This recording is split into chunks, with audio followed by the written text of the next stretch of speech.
Bismillahirrahmanirrahim. Assalamualaikum warahmatullahi wabarakatuh. Bismillahirrahmanirrahim. Amin. Wa kitabil mubin. Allahumma shalli wa sallim wa barik ala nabiyyina Muhammadin. Wa qala haqqin bayyana lin-nas ma nusika ilayhi. Amma ba'du. Begini ya. Jadi nanti saya isti'anah ya, artinya pakai perangkat kitab Syajaratul Ma'arif supaya ini jadi mental. Kedua nanti pakai beberapa kitab yang pokok itu Itqan sama Al-Burhan. Terus ada beberapa kitab usul fikih. Di antaranya tentu kitab usul dulu itu kisah bahasa hal yang pernah Islam itu sepupunya bahasa itu jadi alim alama itu karena ngaji Bazuber Wayat usul. Saat itu Basal kalau bilang ke saya itu gini, kalau ingin jadi orang alim itu kefiahnya ada tiga. Satu, belajar dulu. Nanti ketika talaki sama Bazuber itu otomatis, maksudnya dia tadi baca rofa atau nasab kok Bazuber sama terus berarti 100% benar. Tapi kalau bacaannya agak sama berarti ada yang salah. Nanti kalau sama terus berarti sudah alif. Jadi belajar dulu mandiri, dengerin saya, terus nanti diskusi sama teman-teman. Diskusi ini jangan-jangan ada pilihan karena kadang-kadang bahasa Arab itu beda-beda cara pandang. Saya pernah cerita ke santri-santri, Pak Kures itu gak mau baca ayat tabi'u untuk hewan-hewan karena kalau hewan itu ayat baru kata. Kalau ayat tabi'u itu butuh takaluf. Kata teman-teman, selama ini gak ada yang protes ke ayat bawa ayat tabi'u. Jadi artinya ya semuanya itu ada hikmahnya. Akhirnya beliau jadi alim alama gitu, beliau ngarang Thariqatul Usul fi syarhi Wayatil Usul. Nah, sanad saya usul fikih itu misalnya saya, Mbah Maimun, Bazuber punya guru namanya Ki Faqih Mas Kumambang. Dulu itu wakil Rais Akbar, wakilnya Mbah Hasyim Asy'ari. Itu gurunya Bazuber. Itu seumur-umurnya itu nggak pernah cocok sama Mbah Hasyim. Jadi Mbah Hasyim mengarang kitab namanya Al-Jasus fi Tahrimin Naqs, mengharamkan kentong sama beduk. Wakilnya mengharamkan. Terus beliau ngarang melawan itu namanya Hazur Ru'us, bikin geleng-geleng kepala, pengharaman beduk sama kentong. Dan sanad saya ya tadi misalnya saya Mbah Maimun, Bazuber, Ki Faqih Mas Kumambang ini menangi Syekh Mahfud At-Turmusi. Syekh Mahfud At-Turmusi sama Sohibul Lian, Sayyid Abi Bakar. Kemudian Sayyid Abu Bakar Sato itu punya kakak kandung namanya Umar Sato, itu gurunya banyak banget. Punya cucu itu hidup di daerah saya karena pernah dapat duit saya namanya Sayyid Hamzah bin Abdullah bin Umar Sato. Jadi begini ya. Jadi ini kita mulai mungkin saya sekitar 40 menit. Ya jadi nanti Syajaratul Ma'arif dulu, nanti baru kitab memahami Quran lewat usul fikih. Terus ketiga yang agak sulit, yang nggak paham bisa pulang nanti. Dengan tanda kutip ada lafaz Quran yang dengan tanda kutip itu kalau tidak bisa kayak menjadi jebakan makna. Misalnya wal unsa bil unsa itu kan bisa seakan-akan la yuqtalu dzakaru bi qatlil unsa atau la tuqtalul unsa bi qatlil dzakari karena wal unsa bil unsa. Ternyata diterangkan di asbabun nuzul itu nanti saya terangkan. Begitu juga misalnya qasar sholat di Quran ada istilah in khiftum ayyafinakumul ladzina kafaru. Itu kan ketika kita jamak qasar karena pergi normal. Tabiin, era tabiin sudah protes sama Umar. Kenapa engkau menjamak mengqasar padahal kita fi amnin, kita baik-baik saja. Qad qala ta'ala in khiftum ayyafinakumul ladzina kafaru. Kata Sayyidina Umar, ajibtu mimma ajibta bi. Saya juga pernah janggal, terus saya tanyakan Rasulullah. Ternyata jawabannya Nabi itu nggak pakai ini insyartiyah, terus taklid atau koyet enggak. Nabi jawabnya enteng saja. Sudahlah hadhihi shadaqatun tasaddaqu biha faqbalu shadaqah. Artinya supaya orang tuh kalau meneliti Quran itu ya minimal kayak saya, syukur-syukur sudah pinter dapat jabatan, dapat gaji. Jadi itu wah ini nggak bener ini menurut saya. Ngajinya lah satu kembali ajro tapi ini ya pinter ya dapat apa? Gaji. Tapi alhamdulillah ternyata Allah tuh gak tidur. Gaji saya itu lebih tinggi timbang pegawai-pegawai Kemenak. Jadi langsung Amilur Rahman bukan Amilur Kemenak. Jadi di Quran seperti itu tuh banyak. Begitu juga misalnya waroba ibu kumulati fi hujurikum. Kesannya fi hujurikum kayak anak tiri yang serumah dengan kamu. Itu kalau kita ada ngaji usul fikih bahwa suatu kata sing kharaja makhrajal ghalib yang keluarnya karena ghalib itu enggak punya akibat catatan hukum. Itu kalau fi hujurikum jadi catatan hukum kan fatal. Misalnya kita nikah sama Sri karena punya anak tiri misalnya Zainab di Jakarta atau di NTB terus boleh hanya karena tidak apa? Serumah. Itu lama sepakat itu bukan catatan hukum. Kebetulan seringnya anak tiri itu apa? Serumah. Jadi itu cerita limuwafaqatil waqi' bukan catatan hukum. Maka di kitab Lughul Usul itu ada keterangan begini, satu kata yang keluar karena ghalib, karena adat, karena kebetulan yang ditanyakan itu juga gak punya akibat mafhum mukhalafah. Misalnya Nabi ditanya hal fil ghanami zakatun, tentu Nabi itu mengulang fil ghanami zakatun. Itu tidak punya akibat misalnya oh kalau itu bakor tidak wajib zakat, ibel tidak wajib zakat, karena Nabi yang ditanya tentang apa kambing ghanam ya Nabi jawabnya fil ghanami zakatun. Tapi bukan berarti menafikan zakatul ibil, zakatul bakor.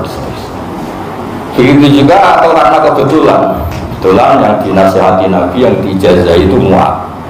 Ya Mu'ad inni uhibbuka faqul dubura kulli sholatin Allahumma inni ala dzikrika wa syukrika wa husni ibadatik. Wa fi riwayatin fala tada'anna dubura kulli sholatin Allahumma inni ala dzikrika wa syukrika wa husni.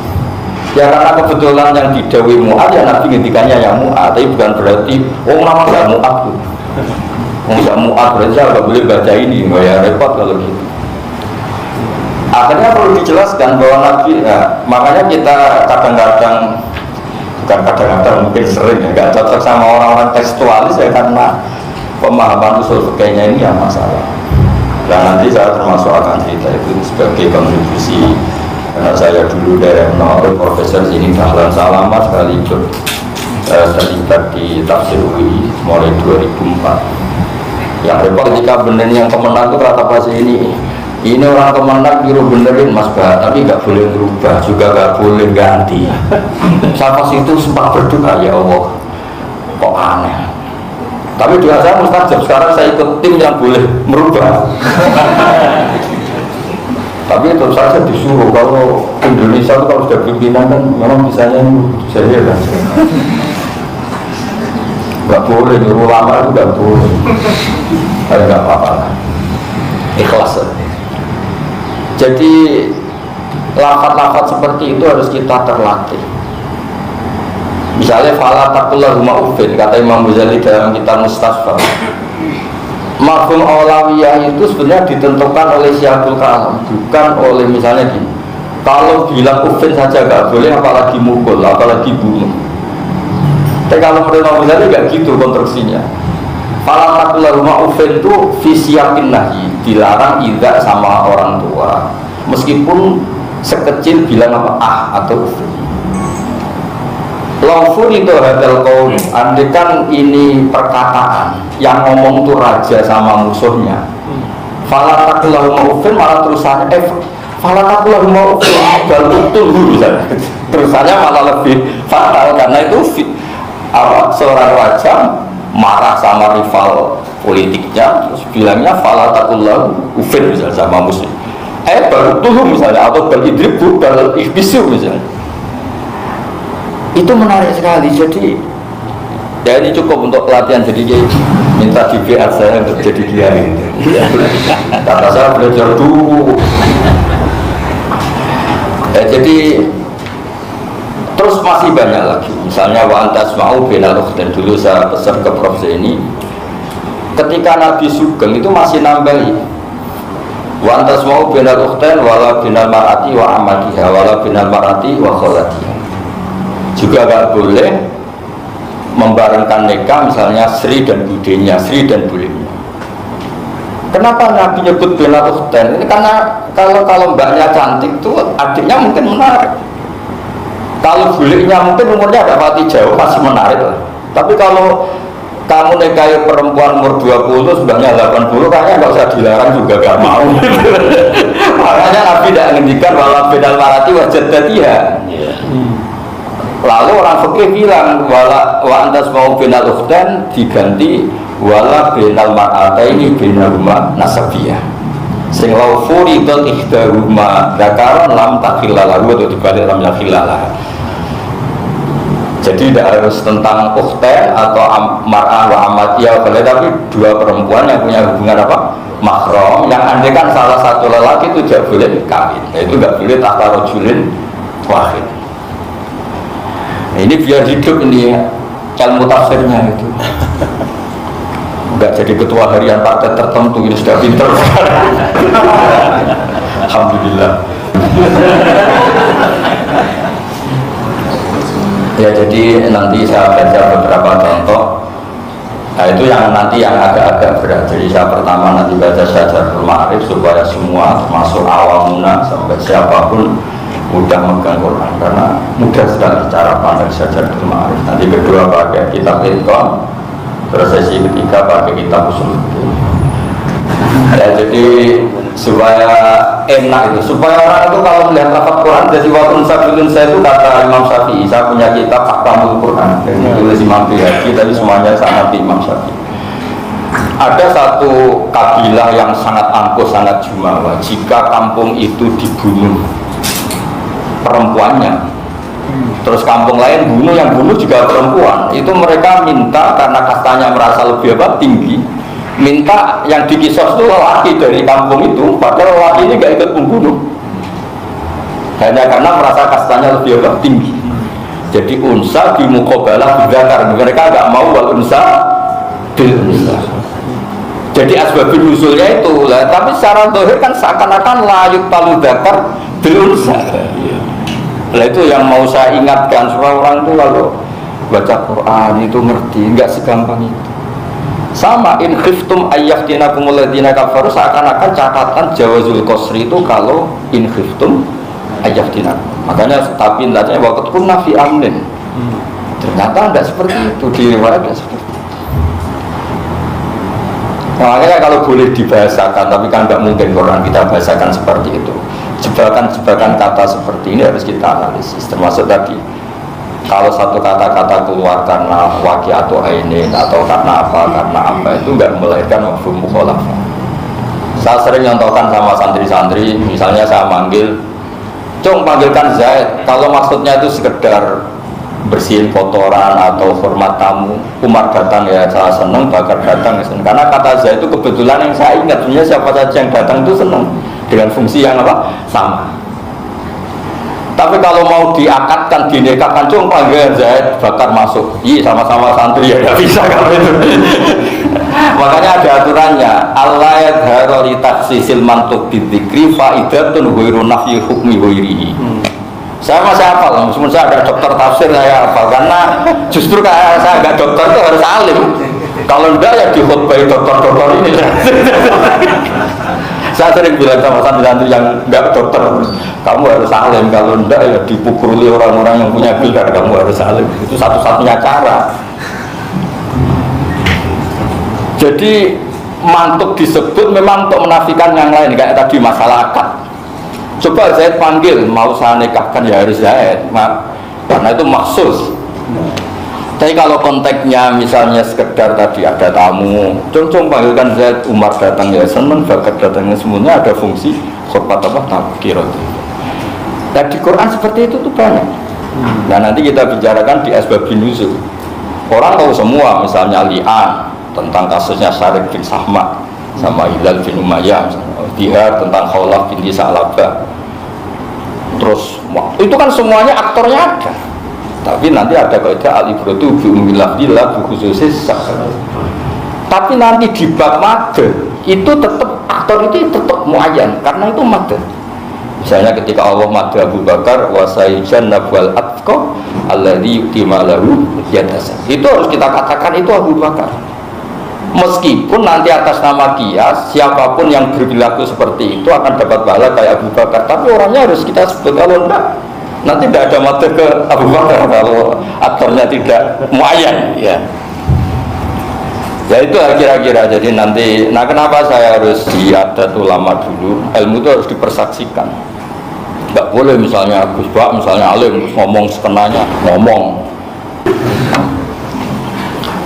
Nah nanti kalau sudah dibicarakan itu nanti kelihatan. Jadi nanti menjadi rem bagi yang tidak ahlinya supaya saya ingin ulumul Quran itu kayak sholat, orang tahu auratul rajul itu bena surah kan, sehingga mau pakaian merah, mau belundang-belundang, sementing auratnya itu tertutupi. Saya ingin ulumul Quran misalnya nggak ngerti detail minimal itu ngerti lah kaidah-kaidahnya sehingga tidak ngawur. Karena tadi misalnya iya karena butuh, kamu tak tanya iya karena butuh itu kalamullah apa enggak, mesti orang menjawab kalamullah. Tapi pertanyaannya kalau kalamullah masa iya Allah ngendikan ke makhluknya iya karena butuh, berarti Allah yang menyembah makhluknya. Kaifa yukhatibu wa khalqahu iyyaka na'budu. Yang benar adalah yuqaddaru qabla qawli iyyaka na'budu qulu. Jadi iyyaka na'budu itu memang kalamu yang sudah diwahyukan ke manusia dan sudah diambil alih oleh manusia, sehingga ini kayak qauluna lillah, yaitu iyyaka na'budu. Kalau masih qaulullah berarti ihdinas shiratal mustaqim, Allah baru berdoa minta petunjuk. Lalu fasir dulu itu jeli. Yuqaddaru qabla iyyaka na'budu qulu liyakuna hadhil qaula atau liyakuna hadzal qaulu min maqulil ibad.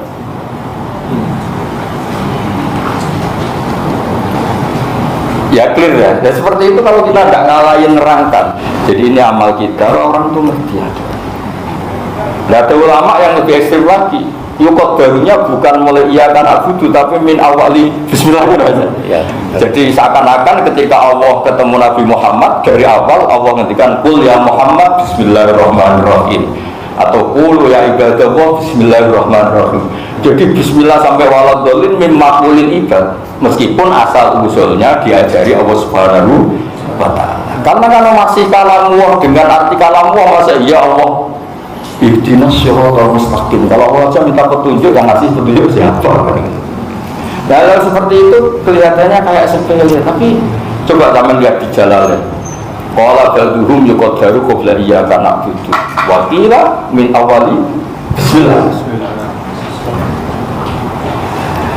Ya ini kan kalau ini kalau ini anak sudah pantas pinter lah sudah. Itu kayak pantas gitu. Kalau gini-gini tok kan kayaknya gimana gitu. Dalilnya itu terus anak abduman alamani kharfan wahidan, jangan kharfan wahidan, nggak cukup untuk nyari. Ya, saya mulai dari Syajaratul Ma'rifah. Ya, saya mulai dari Syajaratul Ma'rifah. Ya ini contoh-contoh mudah supaya memahami Quran. Karena kenapa ini dulu? Karena supaya membentuk perilaku kita. Misalnya, nah ini misalnya gini, di sini ada yang saya suka dari Syajaratul Ma'arif itu, misalnya apa peristiwanya khas menjadi kaidah kaidah ammah. Ya jadi pakai alif itu jumlahil lafzi. Tapi ini aplikasinya. Misalnya contohnya faslun fi nafil ibad bi kullil bilad. Qala wa ta'ala wa ja'alani mubarakan aina kuntu. Jadi bikin kaidah orang itu hidup di mana saja harus bermanfaat pada orang lain. Beliau tahu kalau ini tentang Nabi Isa. Kalau Nabi cara ngetikan kan al-bilad biladwa wal ibad ibadwa fa haitsu ma asabta khairan faqim. Nah ini kan terus enak faslun fi nafil ibad bi kullil bilad. Beliau sangat tahu kalau ini tentang Nabi siapa? Isa. Atau sekolah ta'ala wa ja'alani mubarakan aina kuntu. Ya terus berikutnya ini saya beri contoh. Nah ini yang saya senang sekali dan saya berharap sekali para malaikat itu ngaji saat ini supaya ini enak nih kan. Faslun fil ghaflah anil qabai. Ghaflah itu lupa atau gak terpikirkan. Saya berharap Dan saya sering munajat sama Allah Ta'ala. Orang-orang Islam yang mungkin punya ternak lele terus nikmati ternaknya, mungkin baru nikmati punya perkebunan, nikmati buahnya, apa saja. Yang penting barokahnya at-taladdud bil mubahat. Mereka itu tarkul ma'asi. Mereka itu meninggalkan apa? Maksiat. Karena ketika Allah memuji orang-orang mukminat itu disifati ghafilat, yang lupa. Berkahnya lupa itu gak kepikiran nikmati seks bebas, nikmati maksiat, nikmati macam-macam. Nah kita kayak apalagi syukur-syukur ghaflah plus seperti ini, plus ngaji. Ghaflah saja, kita agak terlintas maksiat itu sudah luar biasa. Nikmati perkebunan atau apa. Saya sering cerita, saya sering munajat sama Allah. Semoga ketika orang Islam awamuna sekalipun berkebun, bercocok taman, terus malaikat itu karena ngaji usul fikih mereka memberi gelar itu tarokul ma'asiyah. Bukan terus mereka pakai, kalau malaikatnya juga repot, Islam ke dunia, mikir dunia terus gitu. Enggak, tapi pakai status apa tarokul ma'asiyah. Ini saya baca. Bismillahirrahmanirrahim. Faslun fil ghaflah anil qabaih. Qala Allah Ta'ala innal ladzina yarmunal muhsanati ghafilatil mu'minat. Ghafilat di sini itu kalimatu madkhin. Pelupa. Terus kata beliau, al-ghaflah anil qabaih mani'atun min fi'liha illa bil asmi 'alaiha. Illa yata'atta fi'luha illa bil asmi 'alaiha. Wala asma 'alaiha ma'adami syu'ur biha. Wa tahsulu hadil ghaflatu bi ijadil asbab asyariyah. Itu hebatnya Sayyidzuddin bin Abdul Salam. Quran ini cerita perempuan baik itu siapa? Yang lupa. Lupa itu gak terpikirkan mau berbuat mesum, maksiat itu berpikiran. Memang cara melawan tidak maksiat itu dimulai dari lupa. Kita nikmati taman, nikmati kebun, nikmati apa. Tahu-tahu sekian tahun kita tidak maksiat. Tidaknya tidak maksiat dosa besar. Jadi dari ghafilat tentang perempuan muhsanat, tapi menjadi rumus umum. Kalau kamu ingin nggak maksiat ya harus apa? Ghaflah. Kalau ini bagus sekali. Jadi kata beliau, suka sekali saya sama saya. Jadi, kan Allah hanya cerita tentang ghafilat. Perempuan terhormat itu yang ghafilat. Ghafilat itu nggak terlintas ingin apa? Maksiat. Tapi berkahnya itu ya akhirnya nggak melakukan maksiat. Di mana-mana maksiat dimulai dari ingat. Ada target kalau bahasa kasarnya. Ya contoh gampang misalnya ini wama binipati robbika fahadis. Jakarta kayak apa? Jakarta orang tahu semua. Tapi ketika saya datang ke sini bayangkan nanti ngaji tafsir apa, kan ghafilat bahwa di Jakarta ya ada yang macam-macam itu. Berkahnya ghafilat ini padahal ini tentang perempuan, tapi menjadi kaidah umum. Al-ghaflah anil qabaih mani'atun an fi'liha, sudah enggak pakai tentang perempuan tadi, sudah pakai kaidah umum. Al-ghaflah anil qabaih mani'atun min fi'liha illa bil asmi 'alaiha. Idza yata'atta fi'luha illa bil asmi 'alaiha. Wala asma 'alaiha ma'adami syu'ur biha. Wa tahsul hadhil ghaflatu bi ijadil asbab asyariyah. Kita bisa wiridan, bisa ngelamun, bisa. Saya ini termasuk ketok lah kata orang-orang awam itu. Karena gara-gara kalau suaminya meninggal tak puji-puji, ini orang baik ini. Itu yang nggak terima itu istrinya. Oh, fokus setiap hari tidur lihat TV, orang nggak ada gunanya kamu puji baik. Itu lumayan lihat TV, kalau dugem yang bingung juga Anda. Itu lumayan tidur, kalau maling nyobat yang ribet juga. Berarti baik. Semua itu kampung saya itu gak mati tahajud. Kata Gus Pak tidur ibadah. Lamun ya ibadah, sebetulnya enggak maksiat. Wah. Tapi saya tetap senang. Saya ini kan kiai minimalis jadi tinggal gampang. Karena dulu saya mengaji bangun itu pesennya gitu, santri ora usah tirakat, sementing belajar enggak maksiat. Sudah pesennya sudah. Kok kalau ada santri puasa dimarahin sama. Sementing enggak maksiat gitu. Kata bangun kau Imam Waqi ngandani Imam Syafi'i pakai tirakat gak ada. Syakautu ila Waqi in su'asufi fa arsadani ila tarbil ma'asi, gak ada ilah tirakat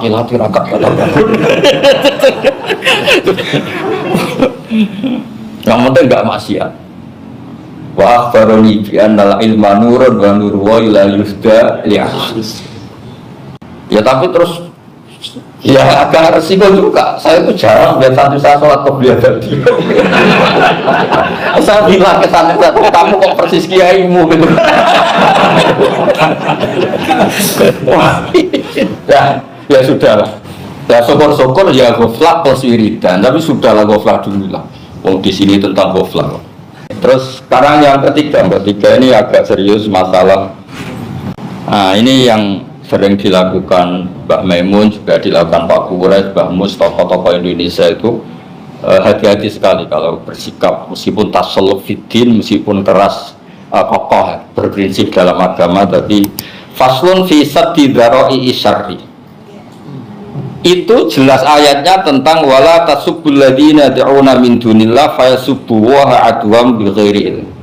Jadi dulu awal-awal sahabat Islam saking semangatnya berislam itu dengan cara memaki-maki apa? Berhala untuk menunjukkan semangat berislam. Karena yang dihujat adalah ma'buduhum, terus mereka balas, terus kata Allah bilang, loh kamu yang menghina korbannya saya. Kalau menghina orang kafir jangan gitu, korbannya saya. Karena kamu menghina ma'buduhum, akhirnya ma'buduhum ya dihina, rupanya saya ini kata Allah. Turun ayat walatas. Tapi sama Saizuddin itu nggak dipakai tentang sabbul alihah atau sabbul asnam, tapi tentang dzara'i. Jadi kalau kita terlalu semangat berislam menghina agama orang lain, ya mungkin kita akan dihina. Kalau kita selalu menghina tokoh mereka, ya tokoh kita akan dihina. Yang percaya. Nah ini hebatnya Saizuddin. Faslun fi saddi dzara'i syar'i. Pakai dalil. Terus kedua, waqala fala tahdha'na bil qawli fayatma alladhi fi qalbihi maradun. Istrinya Nabi itu rata-rata cantik. Yang enggak cantik dalam riwayat hanya satu Saudah ya. Iya. Saking tahu dirinya Saudah, jatahnya dikasihkan Aisyah. Istrinya Nabi itu rata-rata kan cantik. Sopan itu kan mesti makmurun fi kulli halah. Namanya sopan itu baik. Tapi kalau taruhannya itu hal-hal yang negatif, sopan itu enggak penting. Makanya orang-orang cantik itu disunatkan agak-agak sopan, karena sopan bagi untuk lelaki yang hidung belang itu dikira mau. Coba misalnya ada perempuan cantik sopan, monggo pinara, kan bahaya betul gitu. Kalau orang pikirannya nakal kan pasti itu pikirannya tuh macam-macam. Maka istrinya Nabi itu nggak boleh takdok nak khuduk itu kan sopan. Maka istri Nabi itu nggak boleh terlalu sopan, karena fayat ma'alladzi fi qalbihi maradun. Orang yang pikirannya enggak benar mesti pikirannya itu negatif. Padahal khudu itu makmur, sopan makmur, tapi ini bisa salah paham. Artinya apa? Demi saddi dzara'i, sunniyatu sopan ini menjadi hilang. Demi saddi dzara'i, karena efeknya adalah fayat ma'alladzi fi qalbihi maradun. Orang yang nyon sewu hidung belang atau pikirannya negatif, wah kok mau. Wah, luar biasa kita. Ini mungkin satu kali lagi contoh. Ini contoh memahami Quran secara mudah dan benar. Secara mudah dan benar. Kalau sebagainya nanti sesi terakhir, supaya bingungnya terakhir terus nanti makan terus pulang udah bisa dipikir. Saya ini pede bukan karena sombong. Saya suka dulu. Dulu saya itu termasuk santri yang sering baca kitab depan Mbah Mun. Makanya saya tahu kalau saya agak goblok-goblok banget, karena saya baca hampir nggak pernah disalahkan itu. Jadi dulu mulai itu belajar sendiri, ternyata baca kitabnya Mbah Mun sama. Kalau nggak sama 50% berarti pinternya 50%. Kalau sama 100% ya pinternya sudah 100. Itu kata Mbah Sal. Jadi kalau ternyata hak saya ini benar terus, ya makanya saya yakin kalau saya alim, kata Mbah Sal. Ya Mbah Sal yang dulu Islam itu. Ya, jadi anak-anak bilang gitu, belajar sendiri, yang mau ngaji nanti tinggal nyocokkan itu. Keputusan Anda rofa ini bener nggak? Ternyata ada baca rofa, gurunya baca jer. Pas ada baca jer, gurunya baca jasem. Kok jauh sekali? Loh, itu kisah nyata. Saya itu pernah ditanya orang, Gus, maknanya lam tarjiman itu apa? Apa lam tarjiman? Iya. Saya katanya orang banyak pinter gak tahu. Barang kalau dulu kitabnya bab set lam tarodama, tapi dia bacanya sekali lam tartiban. Yang pusing saya. Apa? Tak cari lam tartiban apa? Jadi kenangan-kenangan gitu banyak. Tadi apa? Yang apa? Tasalluf. At-tasalluf fi dinillah. At-tasalluf itu kokoh. Kalau kita punya keyakinan benar, terutama masalah akidah, kita harus kokoh, nggak boleh goyang. Itu Saizuddin segampang itu bilang faslun fit tasalluf fi dinillah. Terus beliau beristidlal qala Allah taala wala astaghfirannaka alladziina la yuqinun, terus cerita tentang Sakharatu Fir'aun yang iman ketika diancam Fir'aun lan nu'thiraka ala ma ja'ana minal bayyinat. Saya tidak akan memenangkan engkau Fir'aun mengalahkan apa yang dalam keyakinan saya setelah ma ja'ana minal bayyinat. Itu kan jelas qissatun khossah, yaitu Sakharatu Fir'aun kemudian menjadi kaidah umum atas salub fibillah. Segampang itu beliau istidlal. Sekian, assalamualaikum warahmatullahi wabarakatuh.